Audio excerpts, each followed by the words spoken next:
Ito daw kahoy na to mga boss, ang pangalan daw nito ay hambabaud. Yan oh. May bunga siya mga bossing oh, na bilog-bilog oh.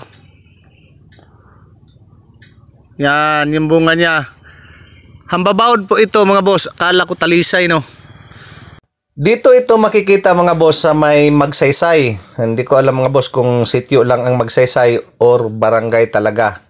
So, sakop na ito ng New Correlia. Itong kahoy na hambabaud. Ang unahan nito mga bossing ay papunta na sa amin sa Barangay Bayabas. Sa Barangay Bayabas wala po itong ganitong kahoy. Pero dito mga bossing, ito sa barangay na to, Magsaysay pala na barangay ito, mayroon itong kahoy na ganito mga bossing oh. Yan oh. Tawag daw niyan ay hambabaud. Maganda raw yan mga bossing ipanggawa ng kubo kasi itong kahoy na to hindi po nasisira agad at saka hindi binubukbok. Pero titingnan nyo yung puno mga bossing, akala nyo hindi matibay oh. Diba mga bossing?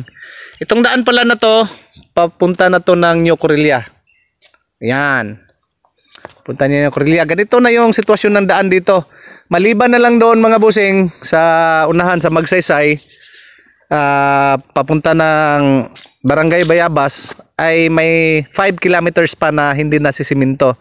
Hindi ko alam mga boss kung yung Magsaysay na yan ay sitio lang or barangay talaga. So correct nyo na lang ako sa mga taga rito.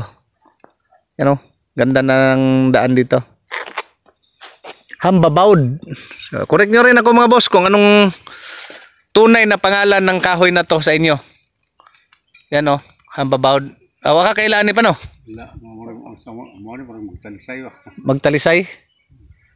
Ano, parang talisay nga, parang talisay. Ano kayong makinis yung dahon niya eh. Pero sabi nila hambabaud daw ito.